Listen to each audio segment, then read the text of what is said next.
akan ngobrol bareng sama teman-teman yang udah ada di sini. Nah, sebelum kita mulai obrolannya, sebelum kita ngobrol-ngobrol, kita perkenalan dulu ya. Dari aku, Aisyah Ramadanti dengan NIM 038. Halo, aku Muhammad Farul Putra dengan NIM 019. Lalu aku Ahmad Rizky Barok dengan NIM 037. Halo, aku Jessia Putri Armadantia dengan NIM 003. Aku Raheliani dengan NIM 032. Nah, jadi di video kali ini, di podcast kali ini kita bakal ngobrol-ngobrol tentang kode etik ASN. Nah, sebelum kita ngobrol-ngobrol ke situ, aku mau tahu nih, menurut kalian nih, kode etik terkhusus untuk ASN itu apa sih? Dari siapa? Dari siapa ya? Siapa yang udah pernah dengar mungkin? Dari Mau kasih berapa? aku. Kode etik sendiri itu aturan-aturan tertulis yang dibuat untuk mengatur para ASN agar tidak melanggar sesuatu yang telah ditetapkan oleh negara. Menurutku ya. Terus Oh, itu kalau menurut Rizky itu. ya Kalau Kalau aturan menurut yang lainnya ada? Sama sih. Setuju. enggak, aku mau kalian juga berpendapat. Oh, oke. Ayo. Menurut kamu? ya kalau menurut aku sama sih, lebih ke pola aturan atau tata cara berperilaku gitu. Kalau Cesia kan disuruh berpendapat semuanya. Iya. Semua. Ya tentang undang-undang gitu nggak sih? Oke, kalau Rahel? Ya menurut aku kurang lebih sama sih, karena kode etik itu kan diatur supaya kita tuh bekerja sesuai dengan peraturan-peraturan yang ada. Oke, jadi dari keempat teman-teman kita ini, kesimpulannya keywordsnya itu ada di aturan. Jadi kode etik itu aturan. Kalau kode etik ASN ya berarti aturan untuk ASN itu sendiri. Nah, terus kode etik ASN itu kan ada beberapa ya. Ada kurang lebih 7 ya. Yang pertama itu ada berorientasi pelayanan, terus akuntabel, kompeten, harmonis, loyal, adaptif, dan kolaboratif. Tapi aku di sini cuma mau bahas satu aja sih, yang kolaboratif. Nah, kalau menurut kalian sendiri, kode etik yang kolaboratif itu apa sih? Tentang kerjasama mungkin. Oke, yang lainnya? Ya, aturan yang menggambarkan nilai-nilai profesional Bagaimana bekerjasama. pemanfaatan tentang sumber daya? Ya benar. Oke. Jadi keywordsnya itu kerjasama, memanfaatkan pokoknya bareng-bareng kayak gitu ya. Kan kadang tuh ada kalimat aturan ada untuk dilanggar ya. Nah, kalau misalnya itu tuh kan pasti ada lah pelanggaran-pelanggaran yang dilakukan sama ASN. Kalian pernah nggak sih nemuin pelanggaran-pelanggaran itu kayak di lingkungan rumah, lingkungan kampus, atau baca-baca di internet, di media sosial? Mungkin kalian bisa kasih contoh gitu, kayak pelanggaran kode etik kolaboratif itu. Kalau dari aku sih ASN yang menolak kerjasama ke IKN itu. Oh iya, kan menolak kerjasama itu udah jelas banget juga Iya. sih. Kolaboratif kan kerjasama dan dia menolak, itu udah pelanggaran banget. Yang lainnya mungkin? Kalau menurut aku, contohnya adalah diskriminasi rasisme yang dilakukan. Diskriminasi rasisme yang dilakukan oleh salah satu ASN di Surabaya. Oh, di Surabaya, Iya. di sini banget nih. Ya di sini. Soalnya kan kebetulan aku carinya di Surabaya. Oh, oke, itu diskriminasi, itu kan nggak kolaboratif banget. Kalau dari Edo ada contoh? Kalau dari aku sih dari kasus korupsi pemotongan dana ASN. Oh, korupsi, pemotongan dana ASN. Boleh, menarik. Kalau Rahel? Kalau aku sendiri pernah dengar baca kasus tentang perjokian karya ilmiah ini yang dilakukan oleh sejumlah dosen, dan universitasnya ini juga menurut nggak main-main, itu ada di Universitas Negeri Padang sama ada di UP. Oh, Brawijaya. Dari contoh-contoh teman-teman ini sebenarnya menarik semuanya, kayak Cesia nggak mau kerja sama ASN-nya, terus dari ini siapa tuh Edo korupsi, dari Rahel perjokian antar dosennya, dan yang terakhir tuh dari Rizky diskriminasi. Tapi kalau yang paling menarik tuh menurutku yang diskriminasi. Kenapa kok bisa dibilang nggak kolaboratif gitu loh diskriminasi itu? Karena ini salah satu pelanggaran HAM lah. Kan pelanggaran HAM itu sendiri udah melanggar kode etik. Kode etik yang dilakukan oleh ASN lah. Dan penyebabnya itu ASN-nya itu kayak tiba-tiba langsung bilang berkata diskriminasi gitu, rasisme, langsung rasis gitu. Oh, berarti dia rasis gitu ya? Iya. Oke, itu boleh diceritain nggak sih kronologi intinya tuh gimana? Kronologinya ya, awalnya tuh seorang ASN dari Sidoarjo. Nah itu bertepatan di salah satu apa namanya penginapan asrama di Surabaya. Nah itu kebetulan asramanya mahasiswa untuk perantauan, terutama untuk yang Papua. Nah kan si ASN itu, ini boleh sebut nama nggak? Boleh. Nggak usah, nanti Nggak apa-apa. Ini apa nama samaran? Nama samaran? SA. Oknum SA. Iya. Oke, SA. Oknum SA ini apa? Kan sedang melakukan kedinasan lah. Sedang Oh, dinas jadi untuk perjalanan dinas. ya di Surabaya itu di mana? Di asrama tadi. ya, di asrama tadi. Oke, asrama mahasiswa Papua ya. Ya. Nah kebetulan si ASN ini menyuruh kayak bersih-bersih atau apalah. Nah tiba-tiba kayak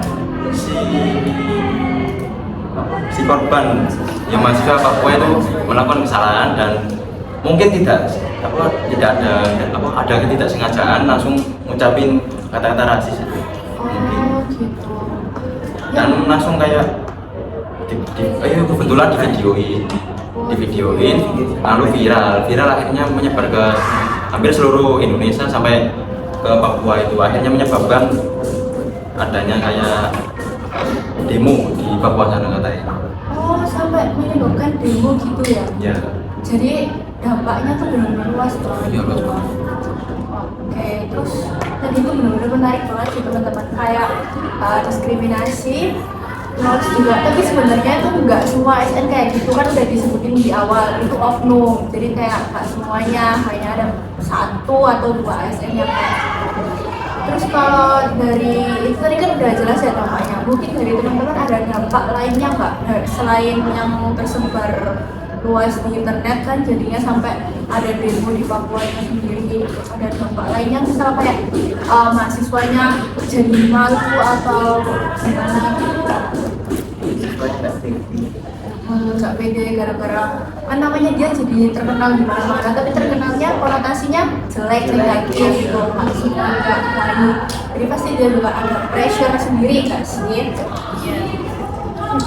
Bisa memperburuk ini nggak sih hubungan kita sama orang-orang, sama yang nanti. Iya. Dan juga mereka jadi melihat kita juga jadinya jelek gitu kan, padahal kita sebenarnya oknum. Ya, kan kita juga dengan teman-teman yang ada di Papua sana juga hubungannya nggak begitu baik, terus adanya kasus ini, iya malah makin jelek ya, udah sebenarnya besar banget nih, makanya kalian hati-hati ya dalam berucap, apalagi sekarang tuh zamannya udah benar-benar beda banget, kita video dikit terus viral di medsos itu benar-benar bisa berdampak luas, nggak cuma di lingkup, mungkin kalau misal kayak gitu di lingkup asramanya aja atau di ASN-nya aja bisa berdampak sampai kayak tadi bisa ada demo di Papua.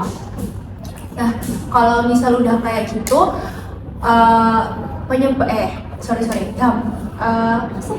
solusi. Nah, solusi yang harus kita lakukan tuh apa sih biar nggak terjadi lagi? Mungkin kalau dari aku solusinya untuk hal tersebut untuk dihindari ya dengan menjaga ucapan dan harus saling menghargai satu sama lain. Nggak usah kayak saling pandang bulu, entah itu warna kulitnya hitam apa putih sama aja lah. Kan kita Indonesia satu. Berbeda-beda. Dan harusnya Indonesia kan berbeda-beda, harus menghargai lah. dan harusnya bisa lebih dipertegas lagi sih, karena kayak nggak etis banget gitu kan seorang ASN melakukan hal seperti itu yang dimana itu udah ada aturannya, udah ada diatur dalam kode etik ASN, itu harus dipertegas lagi. apalagi ASN kan juga proses menjadi ASN itu banyak banget ya prosedurnya, kayak nggak main-main, kayak itu insan terpilih gitu loh mbak, nggak cuman asal bisa daftar terus langsung masuk. Harusnya sih ini jadi evaluasi ya untuk pihak-pihak terkait. Nah, ngomong-ngomong evaluasi nih, itu ada hukumannya nggak sih buat ASN-nya sendiri? Harusnya ada buat sih. oknum ada. Berarti dia nggak, Kalau nggak salah hukumannya itu 5 tahun penjara kalau nggak salah. Tapi si korban itu kayak nggak terima dihukum 5 tahun aja, kayak kurang, harus ditambah kayaknya. 5 tahun apa 5 bulan? 5 tahun. Bulan. 5 bulan apa? Iya 5 bulan, 5 bulan, salah maaf 5 bulan. Soalnya 5 tahun lama ya.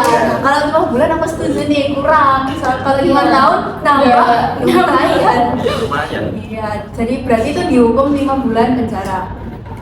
Minimal katanya itu ya 1 tahun lah, biar ada efek jerah.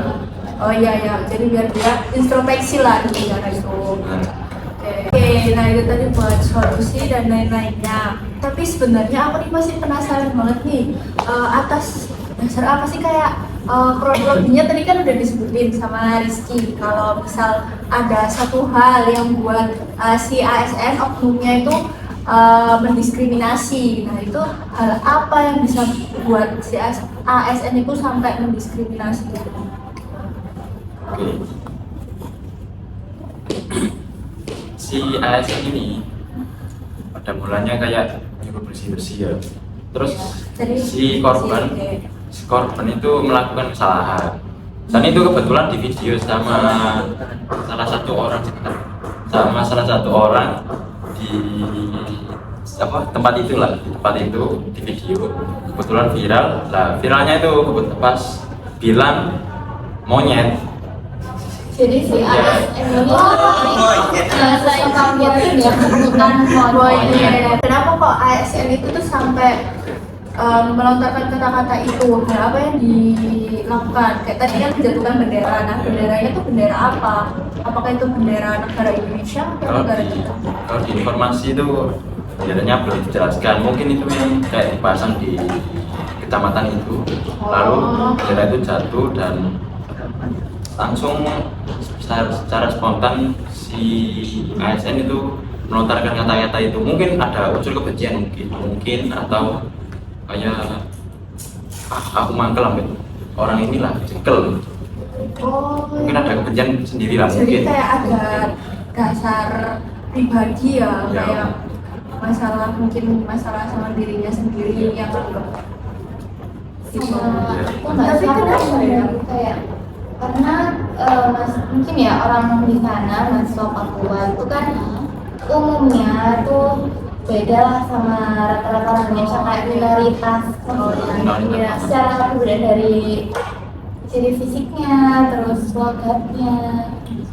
Jadi stereotip itu tuh apa ya? membentuk orang itu jadi kayak gitu. Kayak apa? Oke. Oke. Jadi sebenarnya tuh ya gara-gara stereotip yang udah ada nggak sih, kayak orang-orang Papua apalagi yang di sini itu kan sebagai minoritas, karena kita kan di sini kan pulaunya aja udah beda, jelasnya juga beda, dan istiadatnya beda, kayak tadi logatnya beda. Jadi mungkin si ASN itu merasa kayak yo ini lo aku, ini lo aku gitu loh, bukan kamu ya. Karena mahasiswa ini kan dia kan minoritas, terus karena dia berbeda ya mungkin jadi kayak dianggap buruk gitu lah kayak. Apalagi melakukan kesalahan juga. Iya, padahal mungkin kesalahannya juga hitungannya masih sepele. Iya, kesalahannya sepele banget. Atau mungkin faktor lainnya dari pribadinya ASN lagi bad mood kali ya. Iya kayak Pagi-pagi suruh bersih-bersih, kok dia malah Gaji nggak kok seberapa. dia malah kok dia malah jatuhin bendera. Itu kan buat kayak sebel, masalah sepele terus bisa buat kesel. Melampiaskannya ke Iya. mahasiswa. Oke, berarti itu si ASN-nya sampai ada sidang-sidang gitu ya, kayak persidangan yang melibatkan hakim gitu-gitu untuk memutuskan yang hukuman 5 bulan tadi ya. Nah itu dari berdasarkan keputusan hakim itu ada dasar undang-undangnya nggak sih buat ada ini kasus ini tuh? ada Oh, ada ya. Kalau Berarti dalam nomor- pasalnya undang-undang 16 undang-undang. Kalau dalam pasalnya melanggar pasal 16 UU RI nomor 40 tahun 2008 tentang penghapusan diskriminasi ras dan etnis. Oke. Penghapusan diskriminasi ras dan etnis. Oke. Karena tadi udah dibahas dari semuanya nih, dari penyebab, dampak, bahkan dampaknya kan sangat luas banget ya, sampai ada demo itu kan ya. Tadi aku udah sempat research nih, ternyata demonya di DPRD Papua ya. Ya, di Papua. Oke, itu sampai benar-benar gede banget ya dampaknya. Oke, terus sekarang aku mau ngasih solusiku juga nih untuk mencegah adanya diskriminasi ini. Solusinya itu kita sebagai warga Indonesia yang banyak rasnya, banyak perbedaannya, dan sebagai seseorang yang udah dewasa, apalagi di ASN-nya, dan juga buat teman-teman yang lainnya, kita udah bukan anak-anak lagi, kita harus memiliki rasa toleransi maupun saling menghargai perbedaan. Nah, terus untuk kenapa kok solusi itu harus dilakukan? Itu karena untuk meminimalisir masalah tersebut. Karena Indonesia kan negara yang memiliki banyak perbedaan. Jikalau Indonesia tidak menerapkan solusi yang di atas, Indonesia akan terpecah belah sebagai sebuah negara. Indonesia akan menjadi beberapa bagian yang nantinya bukan lagi negara kesatuan Republik Indonesia. Itulah mengapa kita harus saling toleransi dan saling menghargai. Dengan adanya itu, kita masih menjadi negara kesatuan. Jangan sampai dengan adanya perbedaan ataupun diskriminasi, negara kita hancur dan tidak adanya persatuan dan kesatuan lagi. Jikalau nantinya Indonesia terpecah belah, kita bukan lagi kesatuan, tapi perbedaan akan terus mencapai pencapaian lebih, sehingga kita saling bermusuhan dan berperang karena ingin mencapai pencapaian tertinggi di antara perbedaan kita. Oke, itu mungkin kesimpulan yang aku sampaikan ya, kayak pokoknya kita harus toleransi, kita harus menghargai sesama, kita nggak boleh diskriminasi. Kan jadi selain itu dibalik perbedaan itu kan juga ada sisi positifnya ya, kayak Papua kan kulitnya eksotis, itu lebih menarik dan lain sebagainya. Terus juga mungkin solusi lainnya itu kayak ada untuk ASN-nya ya, terlebih khusus karena kan ini menyangkut ASN, ada evaluasi sendiri dari pihak-pihak terkait dan juga bisa mengadakan kayak pelatihan khusus ASN lebih diperkuat ya, dipertegas dan juga lebih dipahami lah untuk ASN kayak misal sosialisasi adanya kode etik ini, terus juga penerapannya gimana dan lain sebagainya. Oke, kayaknya kita udah ngobrol lama ya, Faizal. Lama banget ya. Bingung sama yang ngomong apa. Sama udah kehabisan kosakata ya, udah nggak tahu ya sama lagi. Oke, karena waktunya juga udah cukup, udah habis. Kalau banyak-banyak juga takutnya nggak ada yang nonton. Jadi kita cukupkan sampai sini ya. Terima kasih buat Rahel, terima kasih Cesia, terima kasih Rizky, terima kasih Edo udah mau ngobrol-ngobrol bareng kita. Terima kasih untuk perspektif-perspektifnya dan contoh-contoh yang keren banget tadi. Oke. Jadi kita cukupkan ya sampai di sini. Terima kasih buat semuanya yang sudah menonton. Kurang lebihnya mohon dimaafkan. Dadah. Dadah.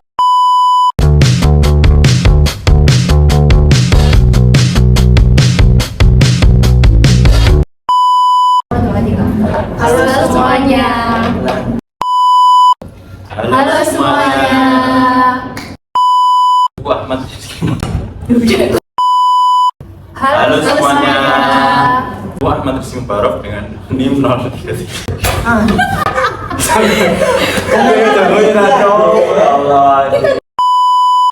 Halo semuanya. Aku Ahmad Rizky Mubarok.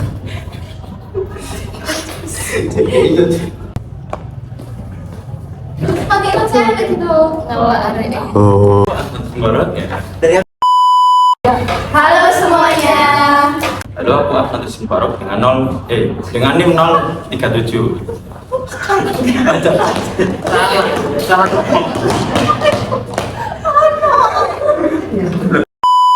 Halo, latihan tidak.